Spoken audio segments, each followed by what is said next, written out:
Hey guys, welcome back to the Better Project. I'm your host, Nick Patar. Today we're joined by Kevin Hines. I actually came across Kevin through a mutual friend and guest of the podcast, Matt Runnels. If you haven't already, go check out that episode. But Kevin, thank you so much for taking time out of your day to jump on. So grateful to be on with you and so glad. No worries.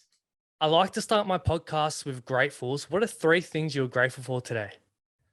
Oh, that's easy. I'm grateful for my lovely wife, Margaret, who's my best friend and literally the best thing that has ever happened to me. I'm grateful for how my mom and dad raised me and changed my life and saved my life. They plucked me from obscurity, from severe poverty, adopted me and made me their son. So thanks, Pat and Debbie. And I'm truly grateful to be alive today. I'm grateful for every waking moment that I get to exist, especially the painful times, because I hold gratitude inside pain, just like I'm holding gratitude right now with you. So grateful, grateful, grateful. Yes, I'm grateful that you're here today because, as you said, you're lucky to be alive. The bloke jumped off the Golden Gate Bridge and survived. Like, how the hell did that happen, Kev? You know, I was in what I call lethal emotional pain, an insurmountable lethal emotional pain that was taking over my life and my mental well-being. And I got really good at silencing my pain. So I wouldn't tell anybody what I was going through. I wouldn't tell anybody that I was having severe hallucinations, auditory and visual, panic attacks where I felt like my heart was pumping out of my chest, anxiety attacks, manic highs followed by depressive lows. People knew I was going through that, but they didn't know why. I didn't know what to call it. When they told me I had bipolar disorder, I said, no, I don't have that. I played football. I don't need that. I don't want it. I don't like it. So no way, not me. I was in denial. And on September 24th, the year 2000, I couldn't walk under the weight of my depression any longer. And it led me on the 25th of September to attempt to take my life by jumping off the Golden Gate Bridge in a way that is 99% fatal. So to say that I am lucky to be alive is an understatement. It's a blessing I even get to exist.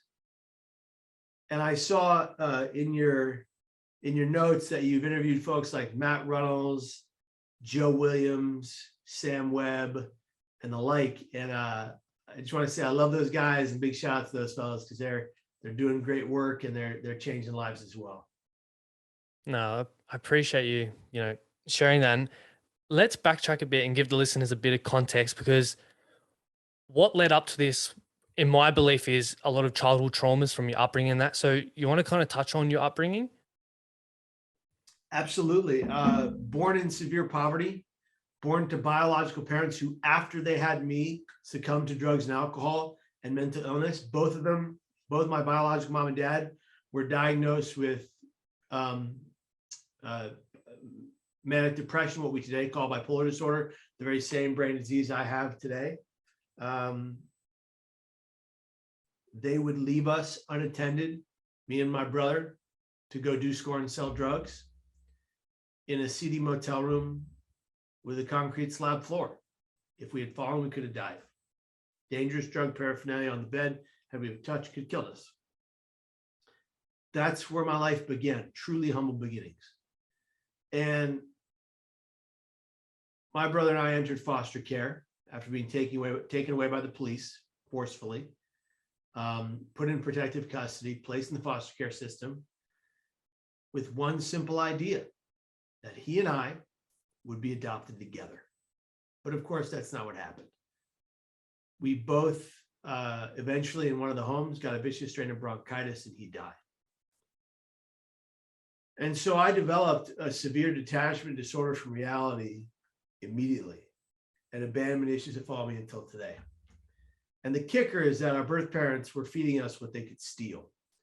Our first diet consisted of Kool-Aid, Coca-Cola, and sour milk.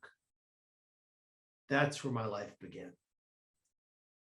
And you better believe it played a major role in my eventual mental health crises. Because I was fed those foods, and you can't even call them foods. They're not foods. They're processed Garbage. garbage, right? Garbage. Because I was fed that, because that's all they could muster up, to no fault of their own. They were struggling and they had no one to help them. And they were in the system and they needed help and they weren't getting it. Like so many today. Just look at the homeless crisis in San Francisco right now. Homelessness crisis in San Francisco right now. It's a debacle that nobody knows how to solve. And we were on the brink of being homeless. And I bounced around from home to home. My brother died. And I, unlike my poor brother, got very, very lucky. I landed in my first good foster home with Peter and Deborah Muller. And then Debbie Hines met me and decided to make me her son. And she and Pat Hines made me their son and saved my life.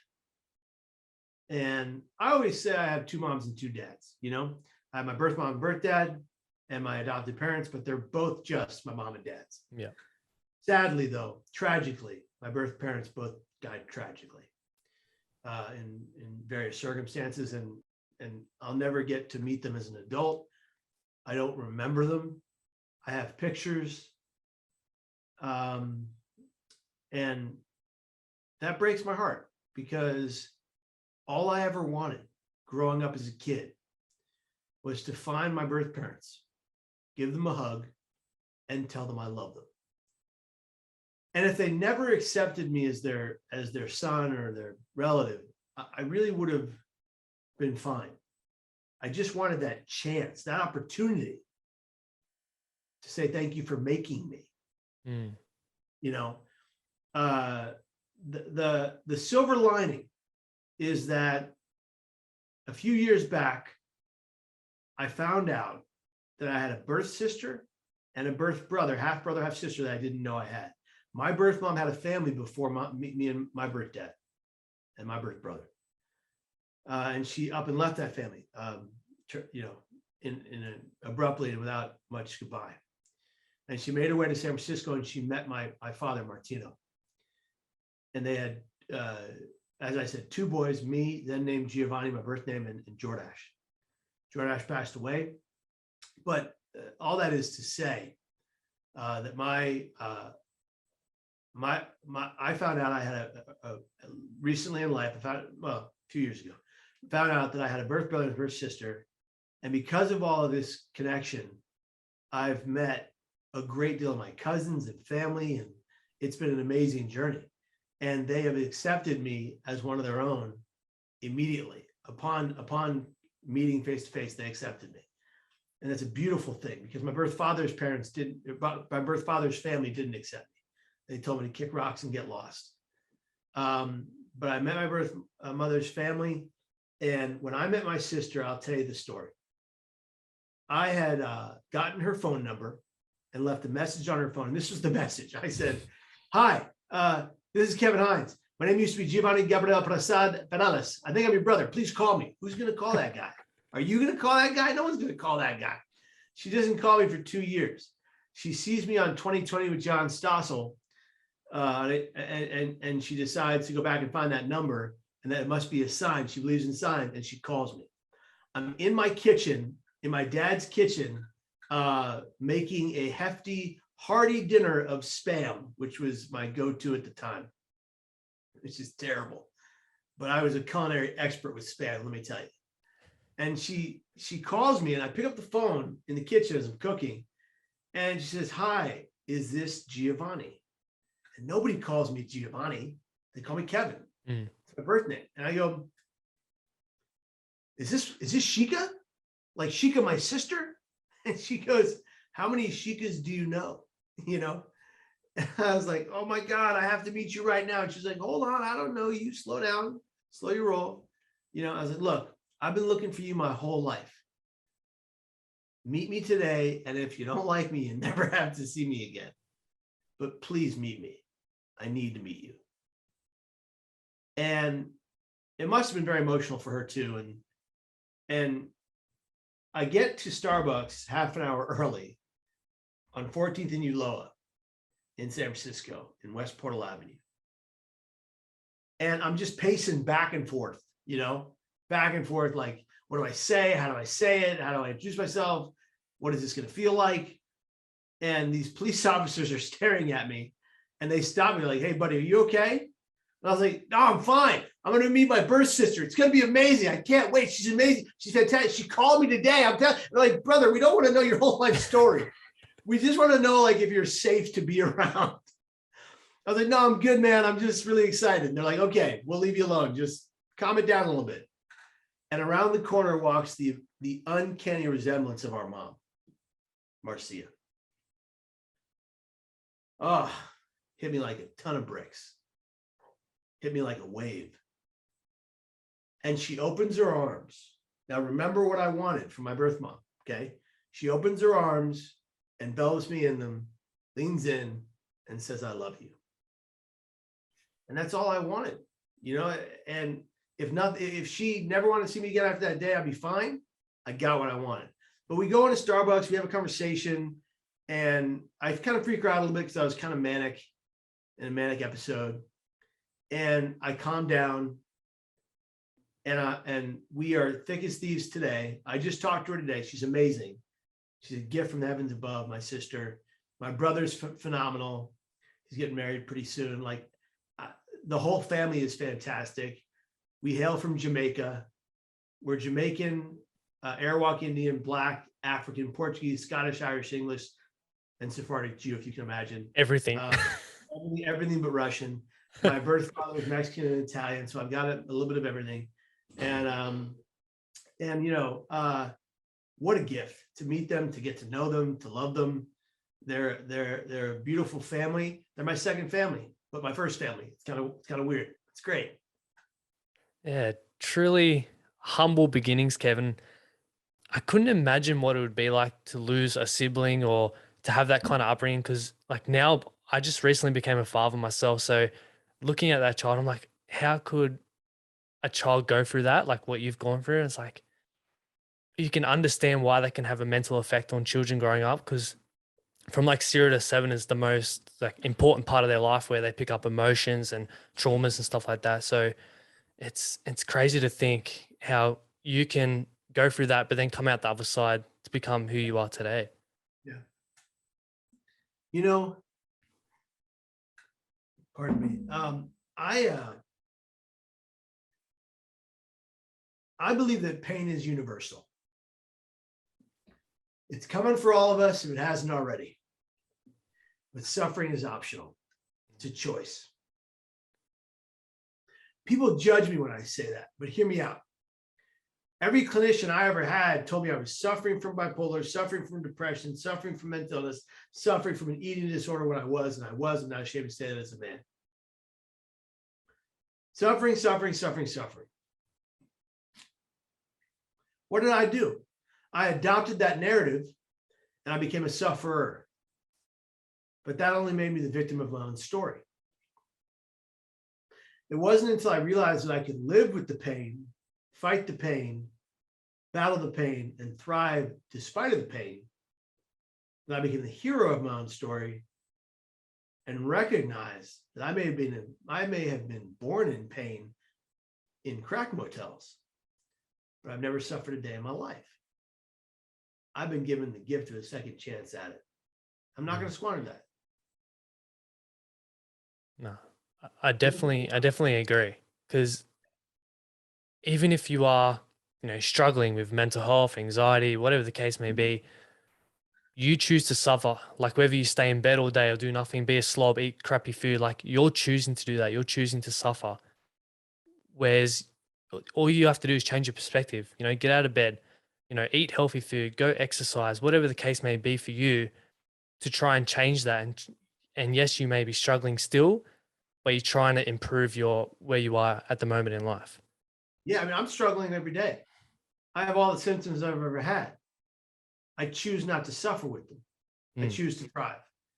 And that's hard for some people to accumulate in their brains. It's hard for them to take in. And they're like, no, I suffer. You're like, wait a minute, hold on. You may struggle every day. You may battle every day. But you can choose to survive every day. and you can fight to thrive every day. It may take you a great deal of time to get there. It took me 20 years. But here I am, happy, Yeah.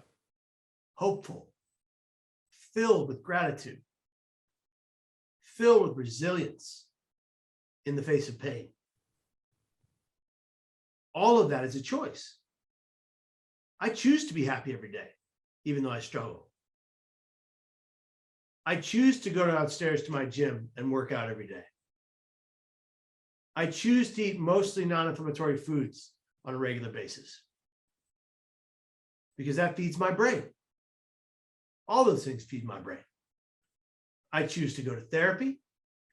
I choose to tell the truth in therapy, which is even more important than going in the first place. I choose to read every article that comes out about bipolar disorder. I get a Google alert. It comes out on bipolar, mental health, and suicide. I read them all. I catalog them during the week. I read them at the end of the week. And then I know more about how to battle my pain. All of us can do that. The people that struggle the most want their suffering to go away like that. They just want it to end. And thus that leads them to lethal emotional pain, like it almost led me into attempting to take their lives. But it doesn't have to. Their thoughts don't have to become their actions. Their thoughts don't have to own, rule, or define what they do next. They can simply be their thoughts. How do I know this? For the last 21 years of living with chronic thoughts of suicide, I stay alive by saying to anyone near me 4 simple but effective words: I need help now. I say that to anyone willing to listen, usually my wife, family or friends, or my doctors, sometimes people I don't even know when they're not around. And because I've done that for 21 years, I've stayed alive for 21 years. All of that is a choice. Exactly. We all have a choice. And you mentioned, when you do need help, you say, I need help. But for so many people, we're scared to ask for the help. So what kind of advice would you give those people that are maybe struggling right now and they don't feel like they can ask for help? Like, what kind of first steps can they take? Because I know it's easier said than done. It's easier said than done. First of all, admit that you're having a hard time to yourself. Admit that you are vulnerable, that you are in a great deal of pain, and that you need guidance, and that you can't do it alone. Admit that. Then practice in the mirror. I'm not kidding. Practice in the mirror. Mom, dad, friend, family member, individual, I need your help. I'm going through it. I'm really struggling. Hell, write it down. Write down, because sometimes we can't say the things we want to say in the face of our parents or our friends or our family. Sometimes we fear the judgment that's going to come back on us, or so we think, right? So write it down to the best of your ability what you need help with. If you can't write it down, if you can't physically write it down because you're so unwell, get a tape recorder, an audio recorder. Get your phone, it has an audio recorder on it, and talk into the phone and send that message to the loved one you most want to empathize with your pain. There are so many ways to reach out for help. And if you're the sane ones in that household, you're the well ones, the ones that are doing great, ask the tough questions to even your strong friends and family members and loved ones. Are you thinking about killing yourself? Have you made plans to take your life? Do you have the means? Ask the direct questions. Be blunt about it. Those 3 questions are not going to put the thought in someone's mind, but they will give someone permission to speak on their pain, and a pain shared is a pain halved. It's up to you. Yeah, I definitely agree. And I want to ask you this. Why do you think there is such a stigma around mental health when, let's face it, we all have mental health, we all have good and bad days? Like, why is there this stigma around that we can't talk about it? It's historic.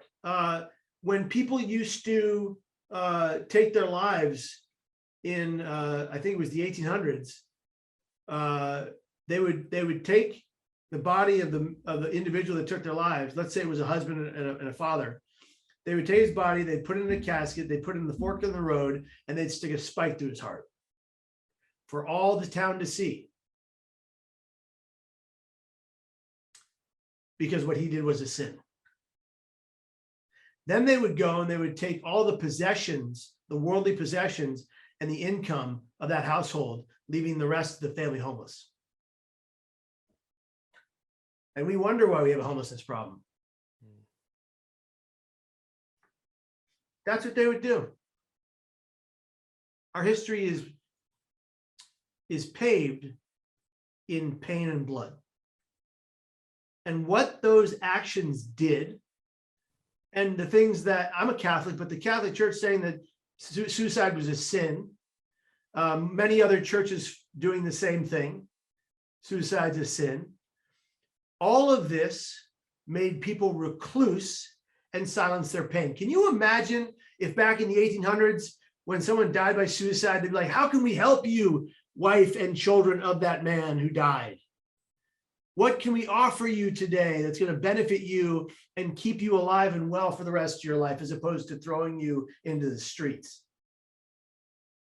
Can you imagine how different this world would be if we originally held empathy in our hearts for people in mental pain, as opposed to locking them up in not psych wards today? Those are much different, but institutions that approve lobotomies,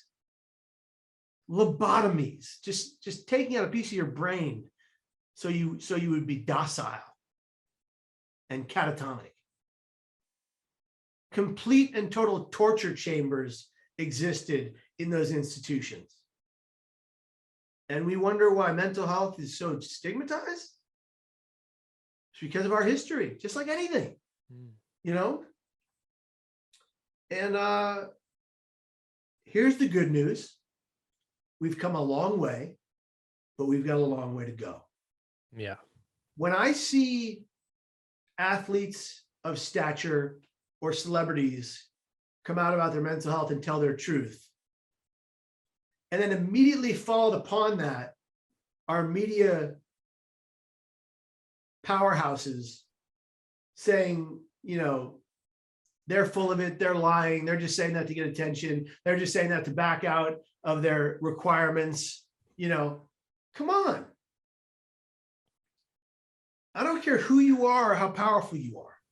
You have a right to struggle mentally and talk about it without people ridiculing you and telling you you're a liar and you betrayed your craft. Yeah. No, thank you for sharing that, because I actually didn't know that. Like, I know the history around. I knew it was like a sin, but I didn't know it was as bad as what you just said. It was brutal, you know, and today we have an opportunity. We have an opportunity today to look into the hearts and minds of the general public from around the world and help them understand those who struggle mentally. Help them to take their loved ones who struggle mentally and guide them to hope, healing, and recovery. I'm in recovery every day. I'm not recovered. I'm in recovery like one would be in recovery from substance use issues. I work at it every day. Some days I fail miserably. Some days I fall short. Some days I fall flat on my you know what. But I get back up, I get back in the ring, and I get back in the fight. Muhammad Ali wasn't the greatest fighter in the world. Sorry, say it right now. Sonny Liston was.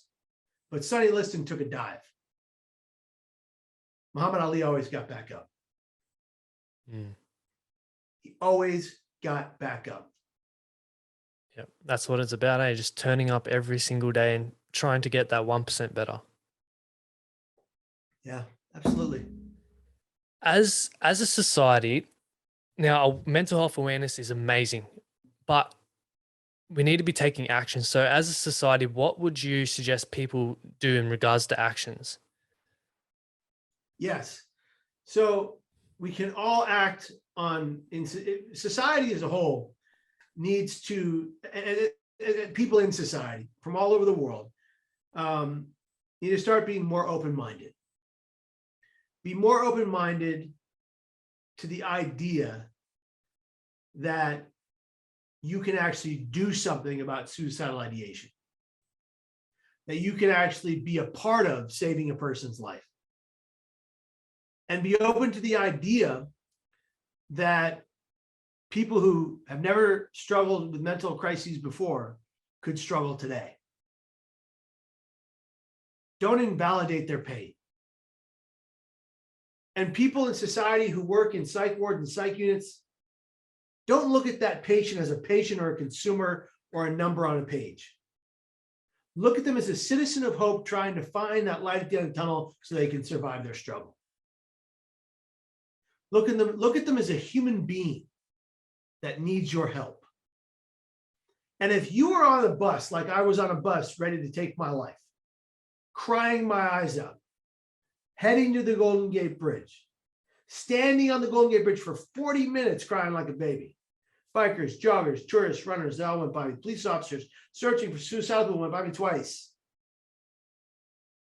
Those officers are trained now in suicide prevention. They save between 50 and 120 lives a year. That's amazing. They weren't trained when I was there. They didn't see me. But if you're going to be on that bus or on that bus stop or at that corner or walking down the street and you see someone actively in emotional pain, it is your duty to walk up to that person and say, hey, how you doing? Can I help you? Is something wrong? What do you need from me? And they're going to go, what do you care? I don't know you. And you're going to go, hold on. I'm human. That's why I care. And right now you look like you're in a world of hurt and like you're going to do something you're going to regret. Is there anything I can do to help you? That's how my sister's life was saved. She was suicidal, wandering as a nomad, homeless for 6 months. And she went to give away her cat and dog at a Walmart, outside of a Walmart. And a woman walked up to her and said, are you okay? Can I help you? Two of the things I knew in my bus stop, I would have wanted someone to say to me to stop me from doing what I did. Simple acts of kindness can save lives. We all have that power within us. Let's get to work. Mm-hmm. Yeah, you'll be surprised a simple gesture like that can really save someone's life, because if they are struggling, they just want to be seen. They want to be appreciated. They want to feel like someone actually cares about them. Yeah, absolutely.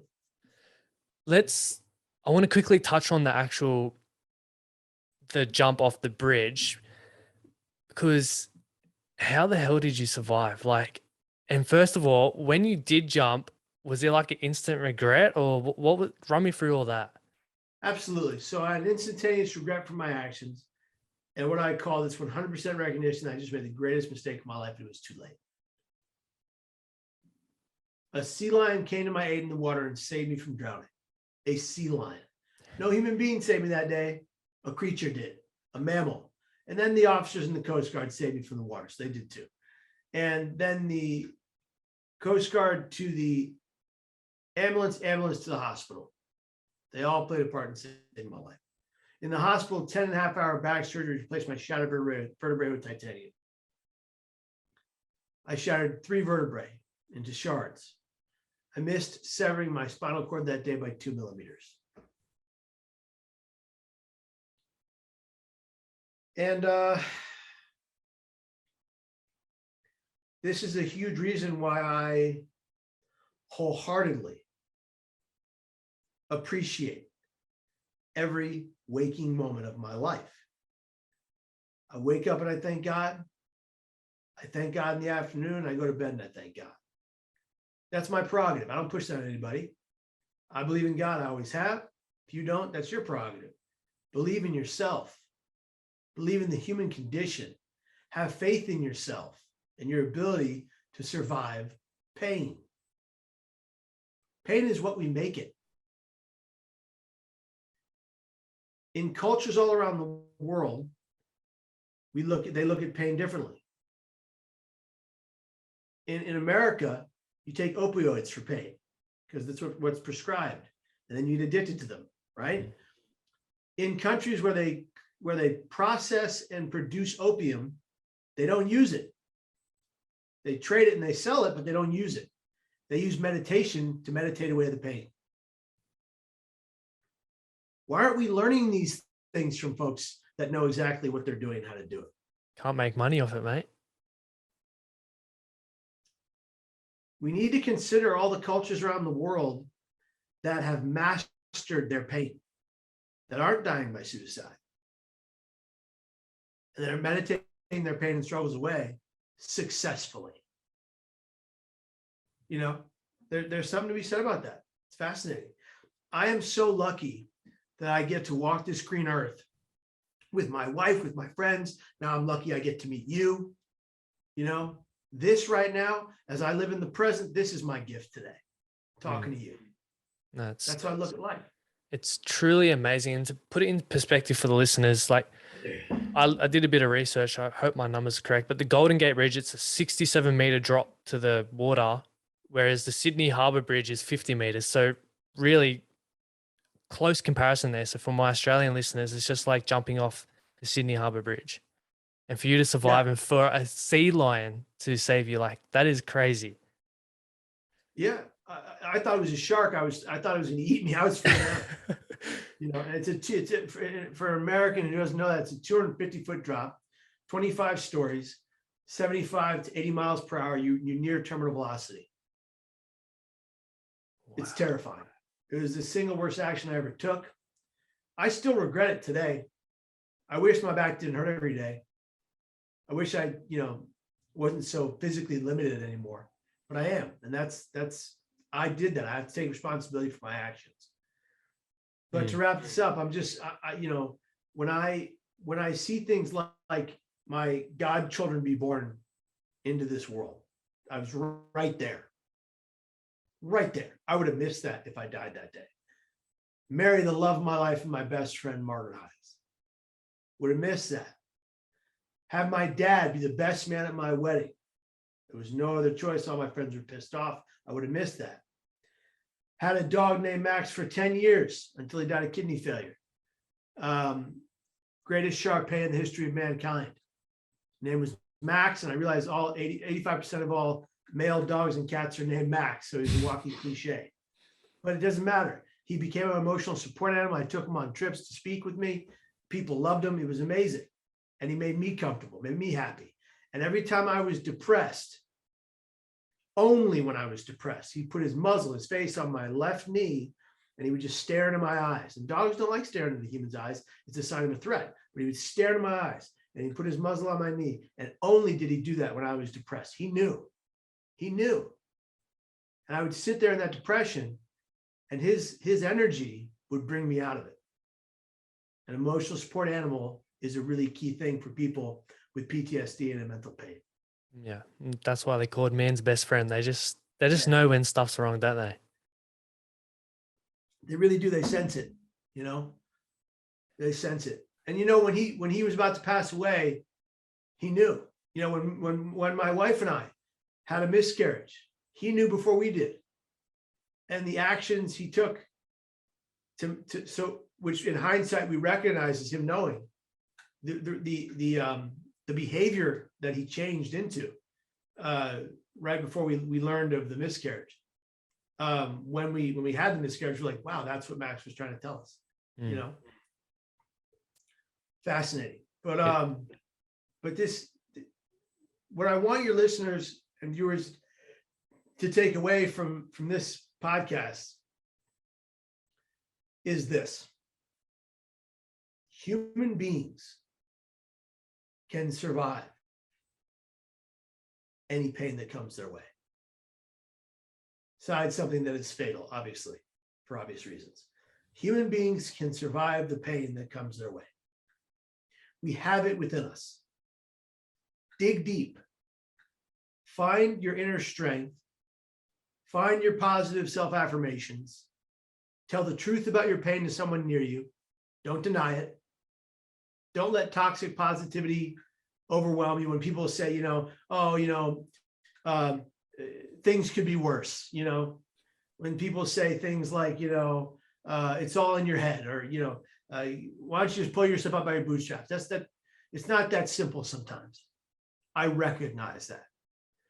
But when you're in the darkest pits of hell and you're trying to come out, remember that you got to put in the work. Hard work is nothing good ever came without it. My dad said that all the time. Hard work is nothing good ever came without it. Put in the work, put in the effort, give yourself time for things to change before you attempt to take your life. That's it. It's and I want my work to help as many people as humanly possible around the world. I speak around the world. I tell my story around the world. I share stories to short form video media on youtube.com/Kevin Hines. There are 540 videos, all designed to help you stay here and change your life. A lot of them are science-based and evidence-informed tools to change your life. Take them. They're free. They're yours. Yeah, there's so many amazing tools, resources, but it all comes back to the hard work. You can have all the tools, all the help you want, but you got to find that inner strength to dig yourself out of that hole. You can't hope for someone out there in the world to solve your problems. You can hope for people to empathize with you, but you have to put in the effort to solve your own problems. Yeah. And your struggles.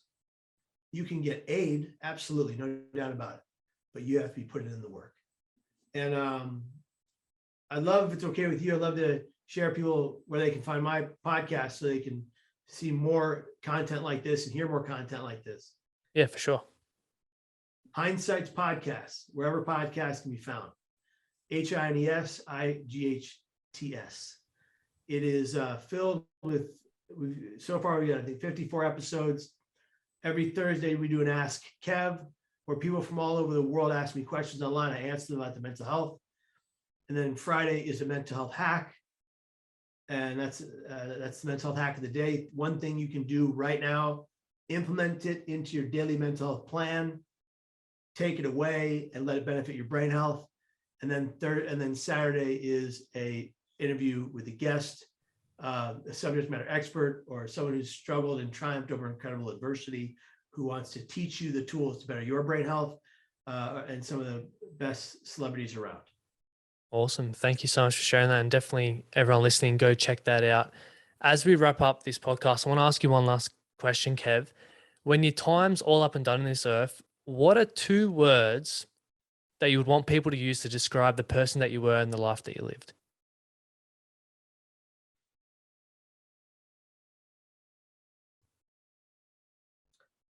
Happy and hopeful. Awesome. Kev, I'm honestly so grateful for your time. And for listeners, I know that it's a short little snippet overview of Kev's life and what the work that he's doing. So definitely go check out in more depth all the resources. I'll put all the links below. And yeah, Kevin, thank you. I'll definitely love to connect with you. If you come over to Australia, that'd be awesome. We got to connect when I come to Oz. You bet. Done. Awesome. Kev, thank you once again for all the listeners. Thank you so much for tuning in. If you enjoyed this episode, if you got some value, and I know that you will, please remember to like, share, and subscribe. And I'll see you guys in the next one. Cheers.